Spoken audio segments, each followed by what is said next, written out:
Estamos aprendiendo acerca de estos chicos malos de la Pascua y aprendíamos a través de uno de ellos, de Caifás, acerca de que probablemente el seguir a Dios nos puede costar algo, pero el no seguirlo nos puede costar mucho, mucho más. Aprendíamos de él acerca de que no quiso rendir su vida a Dios y al final de cuentas perdió todo lo que era importante para él. Después, la semana pasada aprendíamos acerca de este personaje que al solo mencionar su nombre decimos, oh, me duele el estómago solamente de recordar, y que jamás quisiéramos ponerle ese nombre a nuestro hijo o a alguna persona, ni siquiera como apodo, ni a la mascota, ni a los suegros siquiera.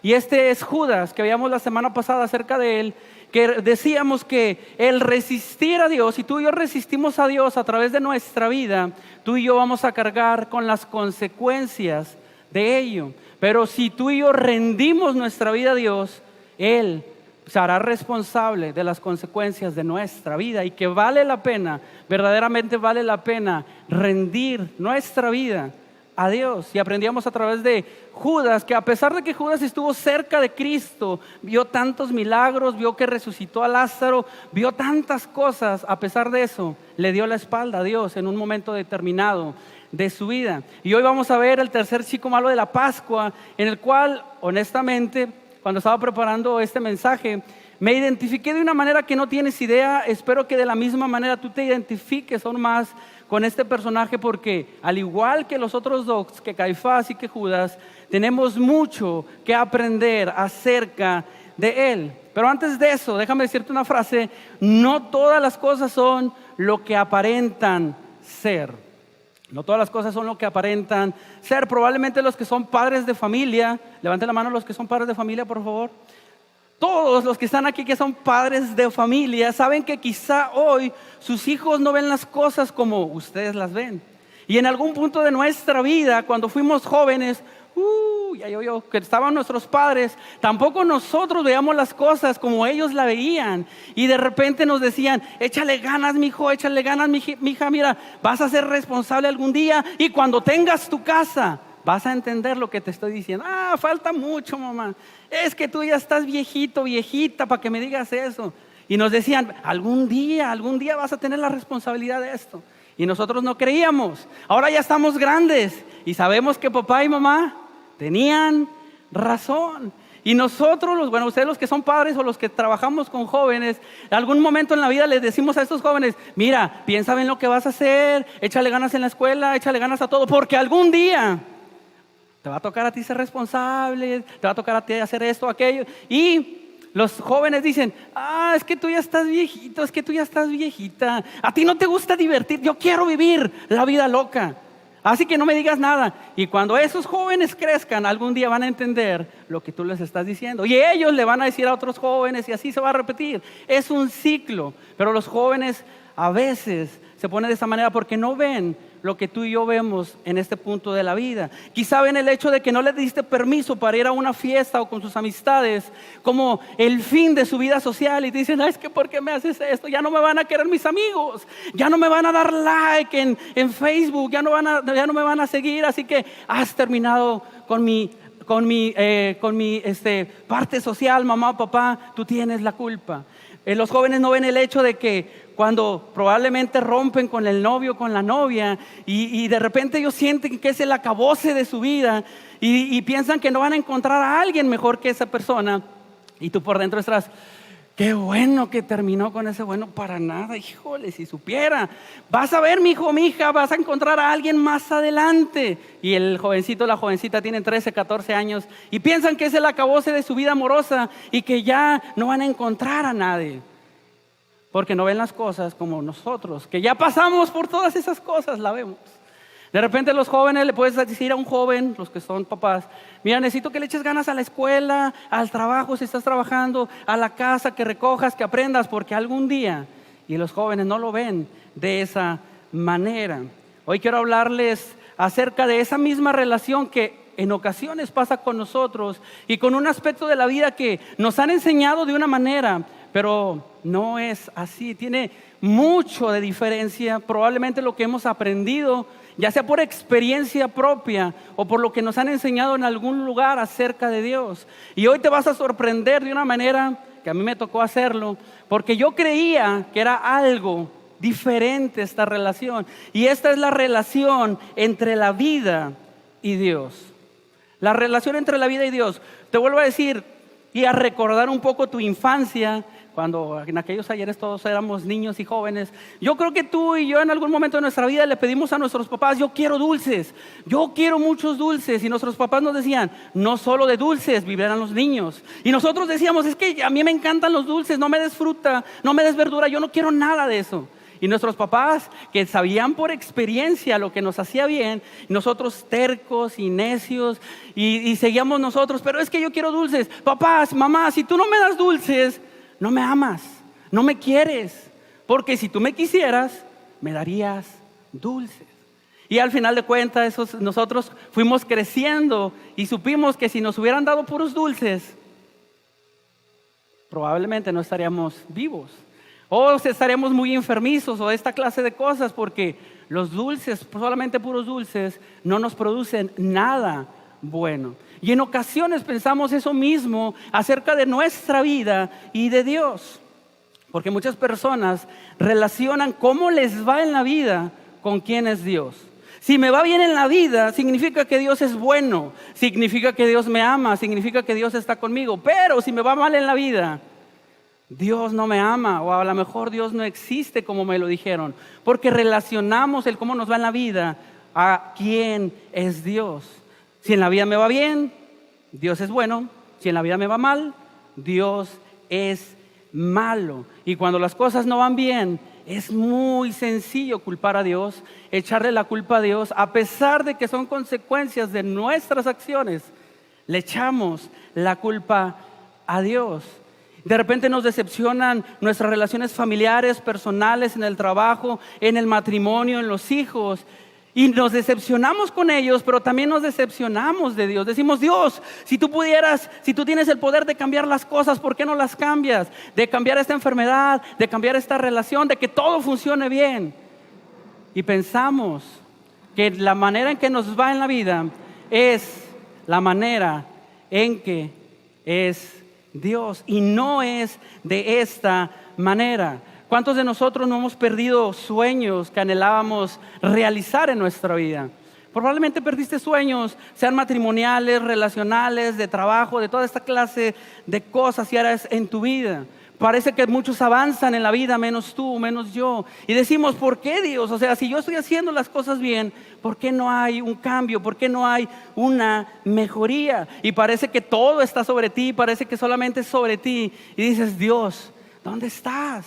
¿Dónde estás que verdaderamente te necesito? Y empezamos a ver a Dios como alguien indiferente, como alguien distante, o aún muchas veces como alguien inexistente. Porque hemos aprendido que como nos va en la vida, así es Dios. Nos va bien, Dios es bueno; nos va mal, Dios es malo. Y la gente nos dice, cuando nos está yendo mal en la vida: ve a la iglesia, haz oración, acércate a Dios.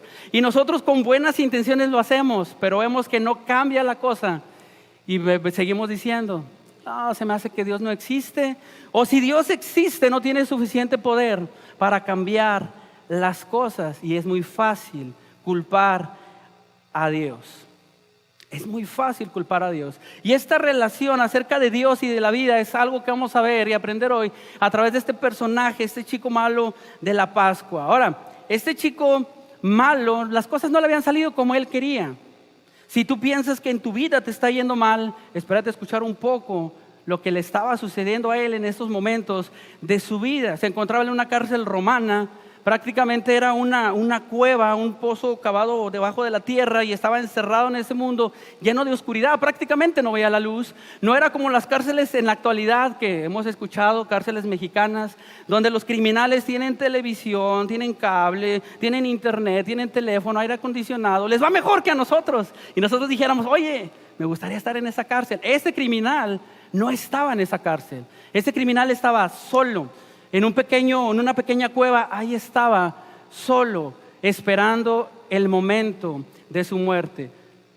La muerte que le iban a dar era la crucifixión a este ladrón, a este hombre malo. Y estaba en esa cárcel romana para que toda la gente viera que quien se levanta en contra del imperio romano, en contra del gobierno de Roma, así la iba a pagar. El único valor que tenía este chico era su vida y solamente le quedaba unos días para ser ejecutado. Era lo único que tenía. Estaba enojado con la vida, estaba enojado con las personas, estaba sumamente indignado por cómo la vida lo había tratado.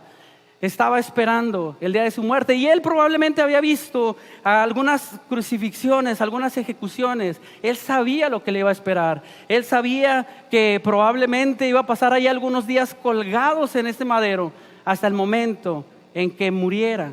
Probablemente iban a pasar algunos días hasta que lo bajaran ya muerto de ese lugar. Luego, después de morir en la cruz, iban a arrojar su cadáver a un basurero para que los animales ahí que andaban cerca pudieran comer los restos de su cuerpo. Entonces, estaba destinado a una muerte trágica, a una muerte cruel. Unos días más adelante iba a ser ejecutado. La mañana que sacan a este hombre de la cueva, se enteran de que no iba a ser ejecutado solo, que iba a ser ejecutado juntamente con 2 hombres más, un ladrón y alguien que había escuchado que era Jesús, un hombre que decía ser el Mesías, el Salvador de Israel. Y este personaje dijo, bueno, por lo menos no voy a morir solo. Por lo menos he escuchado que Jesús atrae a las multitudes. Probablemente van a venir muchas personas. No me van a venir a ver a mí, pero van a venir a ver a Jesús. Y por lo bueno, pues por lo menos no voy a morir solo en ese lugar. Porque cuando ejecutaban a alguien, prácticamente estaban solos. No había nadie a su alrededor. A veces estaba su mamá o un familiar cercano, pero no era muy común que estuvieran estos personajes. Y Lucas, que era un médico, se convirtió en una clase de reportero y nos describe a través de su libro que está en la Biblia, libro de Lucas, algunos de los momentos últimos de este personaje, de este chico malo de la Pascua que vamos a aprender hoy. Si tú traes tu Biblia, te pido que vayas conmigo a Lucas capítulo 23. Si tú no traes tu Biblia, traes un dispositivo móvil, de igual manera nos puedes seguir ahí. Si traes una libreta para anotar, puedes estar anotando estos versículos que vamos a estar viendo. Lucas 23 del 32 en adelante, vamos a estar viendo esta mañana. Y dice que también llevaban con él, hablando de Jesús, a otros 2. Ambos eran criminales para ser ejecutados. Algo que no era tan común de que llevaran a otras personas juntamente con aquellos que iban a ejecutar. Cuando llegaron al lugar llamado La Calavera, lo crucificaron ahí junto con los criminales, uno a su derecha y otro a su izquierda. Cuando escuchamos la palabra crucifixión, yo creo que ya hemos visto muchas películas o hemos leído ya esta palabra y la pasamos por alto. Pero esta palabra encierra muchas emociones, encierra muchas cosas alrededor. Por ejemplo, era sangrienta, era violenta, era algo muy vergonzoso para los criminales morir de esa manera. Era cruel. A la mayoría de las personas en ese lugar los insultaban. Y a este hombre, juntamente con Jesús, los crucificaron y pasaron por todo este tipo de cosas. Era una verdadera crueldad. Ahora, los romanos no inventaron la crucifixión, solamente la perfeccionaron, la hicieron más sanguinaria aún, para que quien se levantara en contra de Roma supiera lo que iba a pagar si hacía algo por el estilo. A veces era con cuerdas, los amarraban en el madero, a veces era con clavos, a veces los dos. Y te vuelvo a repetir, a veces los dejaban 2 o 3 días ahí colgados, para que las aves que andaban ahí volando de rapiña los empezaran a picotear y los picaban. Y al resto, al final, cuando morían, lo echaban a la basura. Era una total carnicería eso de la crucifixión. Y las escrituras dicen que los 2 criminales estaban juntamente con Jesús y estaban desafiantes, insultando a todo el mundo, incluso al mismo Jesús. Lo estaban insultando.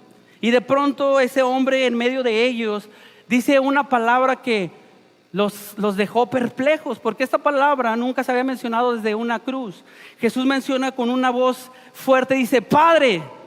Entonces esos hombres, yo me imagino que se quedaron así como: ¿qué? está diciendo el nombre de su papá. ¿Ya acaso está su papá? Porque te vuelvo a decir, nunca se mencionaba esta palabra en medio de la crucifixión.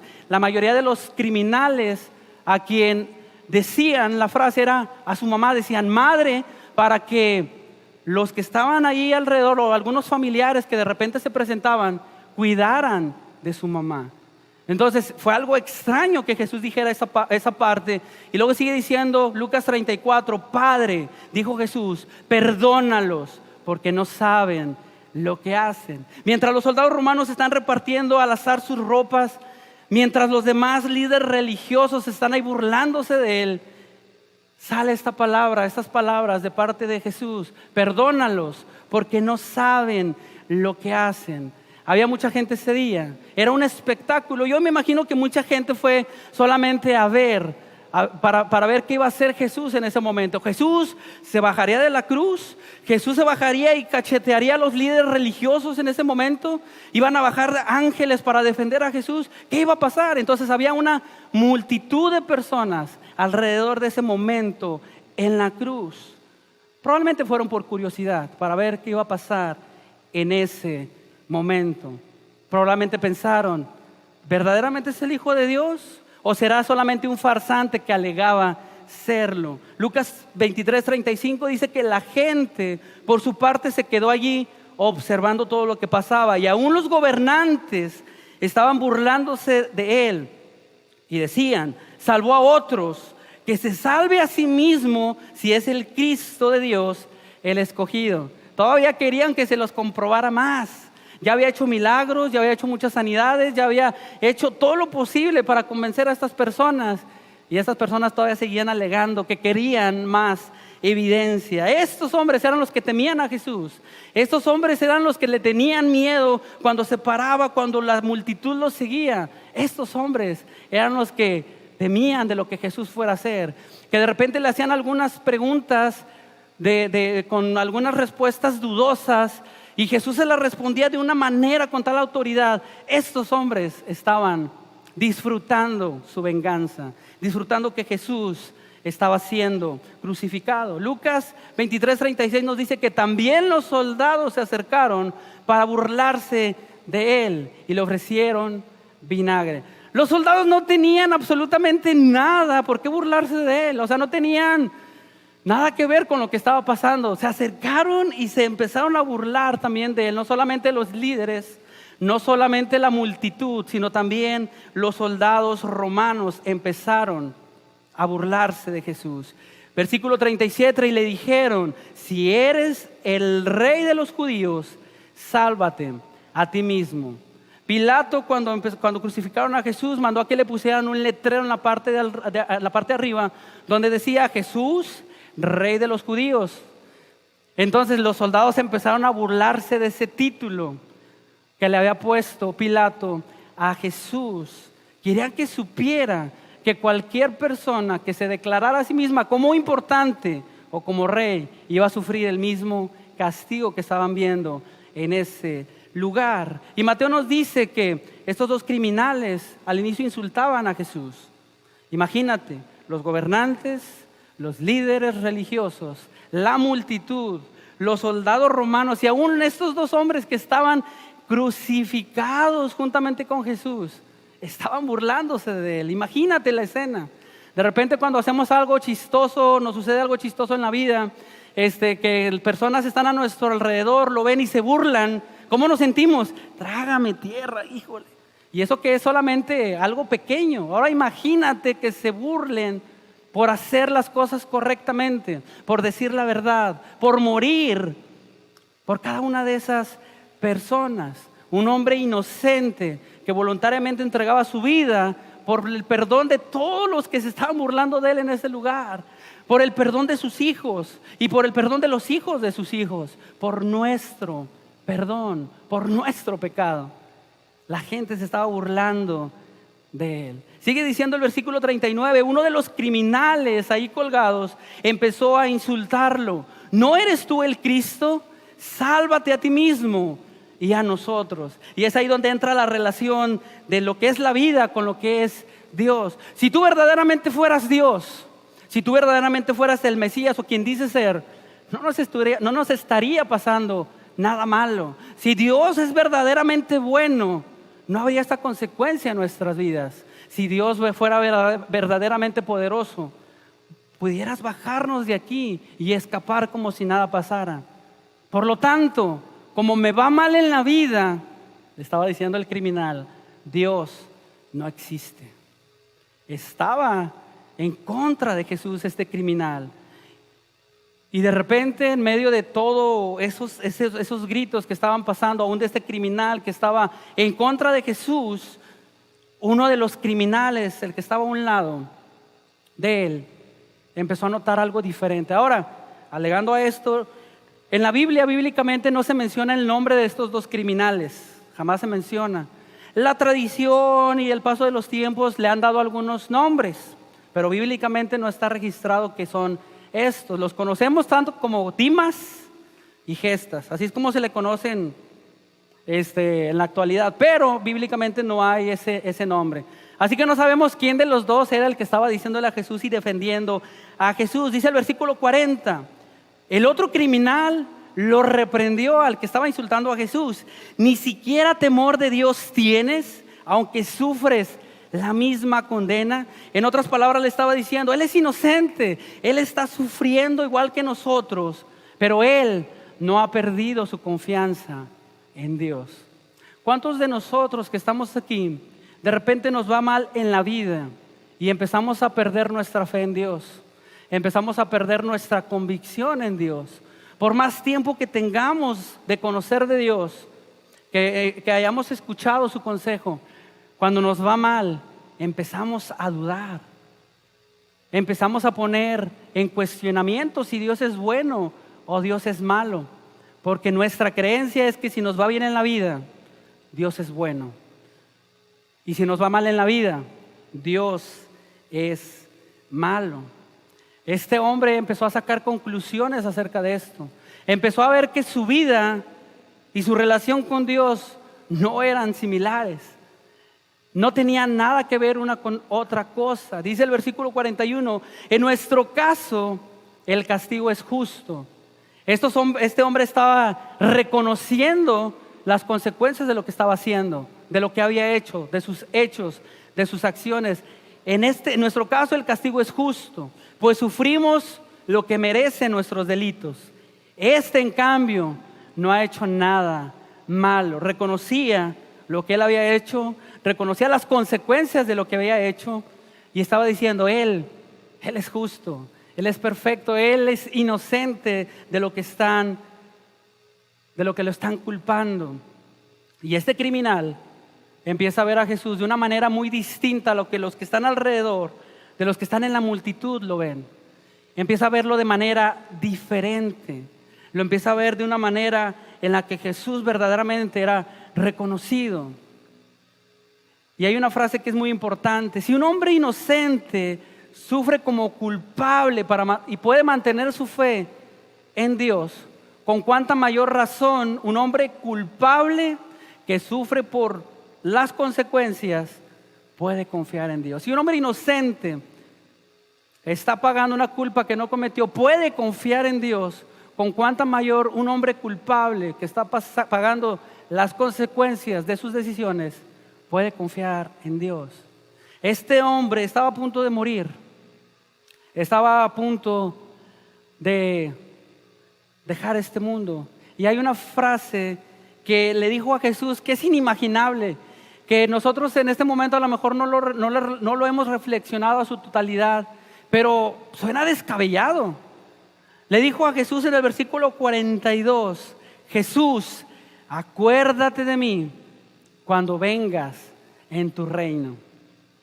Pudiéramos decir, Jesús le dijo que no, era un criminal, probablemente había hecho muchas cosas mal, probablemente había robado, probablemente había matado, probablemente había hecho muchas cosas mal. Yo creo que Jesús le dijo que no, porque era un hombre malo, estaba pagando por todas las cosas malas que había hecho. ¿Cómo es posible que se acerque a Dios para pedirle perdón por sus pecados al final de su tiempo? Y suena más descabellado lo que Jesús le dijo. Jesús le dijo en el versículo 42, te aseguro que hoy estarás conmigo en el paraíso. Le contestó Jesús, no por lo que hiciste, no porque tengas tiempo de cambiar y transformar tu vida, no por eso, sino porque el amor que yo te tengo es más grande que todo lo que tú has hecho. El amor y el perdón de Dios es más grande que todo lo bueno o malo que tú puedas hacer en esta vida. Y es lo mismo para ti y para mí. El amor, la gracia, el perdón, la misericordia de Dios son más grandes de lo que tú y yo podemos hacer e imaginar. Este hombre esperó hasta los últimos momentos de su vida para acercarse a Dios. Y ya estaba prácticamente muriendo. Tú y yo tenemos todavía mucho por delante. Y es momento de definir qué vas a hacer. De decir, no, voy a esperar hasta el último momento para entregar mi vida a Dios. Cuando me esté muriendo, así como lo hizo este ladrón, hasta ahí voy a entregar mi vida a Dios. Hasta ahí me voy a comprometer. Hasta ahí le voy a echar ganas. Probablemente no vas a saber cuándo va a pasar esto. Y probablemente si no lo has hecho, si no has rendido tu vida a Dios, probablemente es tiempo de empezar a hacerlo. No permitas que sea demasiado tarde para hacerlo. ¿Qué tal si la vida que te ha tratado tan mal es muy distinto a lo que te han hecho creer que es Dios? ¿Qué tal si todas las personas se han abandonado, pero Dios siempre ha estado contigo? ¿Qué tal? Y es lo que estamos aprendiendo a través de este chico malo de la Pascua. Sigue diciendo el versículo que desde el mediodía y hasta la media tarde toda la tierra quedó sumida en la oscuridad, pues el sol se ocultó y la cortina del santuario del templo se rasgó en dos. Esta cortina que estaba entre el santuario y el resto del templo era un simbolismo de que nuestro pecado nos alejaba de Dios. Y esto es algo aún en la actualidad. Nuestro pecado nos aleja de Dios. No es que Dios se aleje, no es que Dios te dé la espalda, no es que Dios sea malo, es que con nuestras decisiones nosotros somos los que nos alejamos de Él. Con nuestras decisiones, nuestras acciones, nuestro pensamiento, con nuestro caminar, tú y yo somos los que nos alejamos verdaderamente de Él. Y al romperse esta cortina en dos, significaba que cada uno de nosotros tenemos acceso a la presencia de Dios a través de lo que Cristo hizo por nosotros en la cruz, que fue pagar por nuestros pecados. Y a través de su muerte, Él nos da esperanza, Él nos da gozo, Él nos da vida eterna verdaderamente. Y es ahí cuando tú y yo podemos conectarnos verdaderamente con Dios, a través del perdón que Él nos da. No porque seamos buenos, nadie de los que estamos aquí es suficientemente bueno, nadie, ninguno. Es solamente a través del perdón de nuestros pecados que nos podemos acercar a Dios. Solamente a través de eso.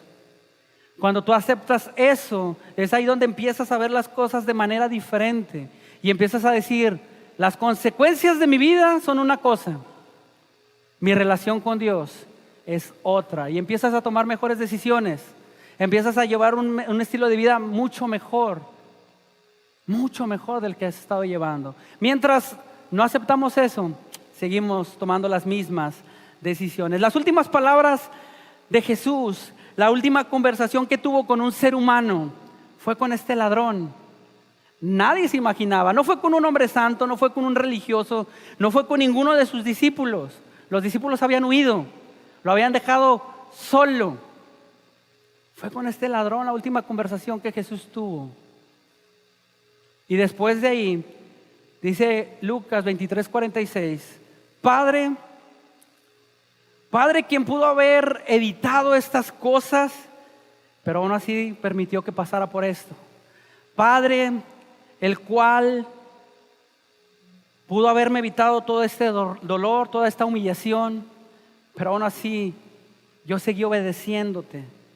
Porque no sé si recuerdan, Jesús antes de ser crucificado estuvo en oración y le dijo a Dios, haz que pase de mí esta copa.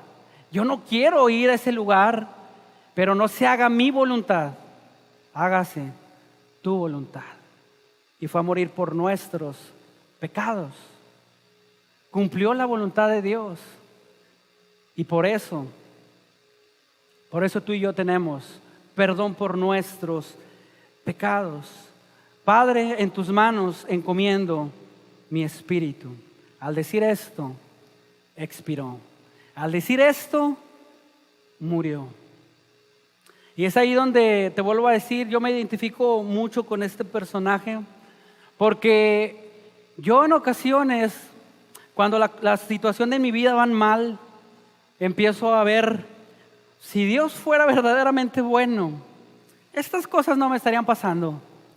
Si Dios verdaderamente tuviera misericordia de mí, si Dios verdaderamente tuviera poder, esto no me estaría pasando. Si Dios fuera verdaderamente bueno, mis papás no estarían enfermos. Si Dios fuera verdaderamente bueno, mis relaciones estuvieran perfectas. Si Dios verdaderamente fuera bueno. Y en ocasiones empezamos a sacar tantas y tantas cosas que hay en nuestra vida, porque pensamos que la manera que es nuestra vida, así es Dios.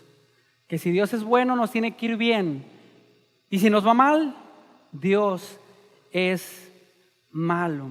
Déjame decirte algo que es muy importante. Dios no es lo que tú has experimentado. Dios no es si te va bien o te va mal en la vida. Se puede confiar en Dios a pesar de las circunstancias. Jesús lo hizo. A pesar de estar en la cruz, Él siguió confiando en Dios. Dios no son tus experiencias de vida, lo que has aprendido o no has aprendido.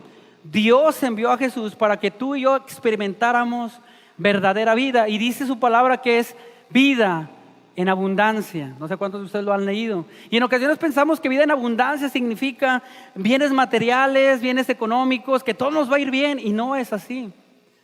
Esa palabra se refiere a que tú y yo vamos a tener vida eterna, vida conectados con Dios. No vida que todo nos va a ir bien o todo nos tiene que salir bien. Dios envió a Jesús para que experimentaras verdadera vida. Y si tú lees los evangelios, la historia de Jesús, te vas a dar cuenta que Jesús tuvo hambre, Jesús lloró, a Jesús lo abandonaron, Jesús sintió vergüenza al ir en la cruz, lo insultaron, lo escupieron en el rostro, le dieron latigazos. Y en ocasiones tú y yo nos va un poquito mal en la vida y nos quejamos. Y Él no, Él siguió manteniendo su fe en Dios. Él conoció la soledad, la traición. Él conoció cuando Dios le dijo no a una oración. Y Él no se desanimó. Él siguió adelante. Y Él es nuestro ejemplo a seguir. En ocasiones cuando oramos y le pedimos a Dios y Dios nos dice no, ¿qué es lo que la mayoría de las veces hacemos? Le damos la espalda a Dios. Dios, tú no me das lo que yo quiero. Bueno, lo voy a buscar en mi propia manera. Lo que aprendemos de Jesús es que tú y yo podemos mantener nuestra fe en Dios a pesar de si nos va bien o mal en la vida. Si hay enfermedad o si hay salud, si hay muerte de algún familiar o ser querido, si hay alguna separación de amigos o de pareja, a pesar de eso tú y yo podemos seguir confiando en Dios. En esta vida, si alguien no te lo ha dicho, en esta vida vamos a experimentar dolor. Felipe, ¿estás diciendo que...? Sí. Cuando tú lees la Biblia, Jesús jamás dice que todo va a ser color de rosas, jamás. De hecho, hay un versículo que estaba leyendo en estos días donde dice, en este mundo van a presentar aflicciones, pruebas, cosas difíciles en su vida, pero anímense, yo he vencido al mundo. Tu fe y mi fe debe estar puesta en Jesús, no en lo que Él hace por ti o no hace por ti, sino en lo que Él ya hizo por ti en esa cruz. Ya Él dio todo lo que tenía que dar y aún así nos sigue bendiciendo, aún así nos sigue dando cosas buenas, a pesar de que nosotros no somos tan buenos como deberíamos ser. Es ahí donde aprendemos que necesitamos rendirnos verdaderamente a Dios. Caifás, que conocía acerca de Dios, no lo hizo. Judas, que estuvo junto con Jesús 3 años, vio muchas cosas maravillosas, no se rindió a Dios. Y este hombre que había hecho tantas cosas malas fue el que se rindió verdaderamente a Él. ¿Qué estás esperando tú para rendirte verdaderamente a Dios? Probablemente no hay alguna situación negativa en tu vida en estos momentos. ¡Qué bueno! Pero no esperes a que haya algo malo para buscar a Dios de corazón y decir: Dios, ahora sí, Dios, ya no puedo más con esto. Ya, me rindo ahora sí. ¿Por qué esperar hasta el final? ¿Por qué esperar a que te pase algo malo? ¿Por qué no ahora? ¿Por qué no decir: Dios, me rindo a ti? Ya es tiempo. No lo dejes para el final, porque no sabes cuándo va a ser. Solamente Él lo sabe.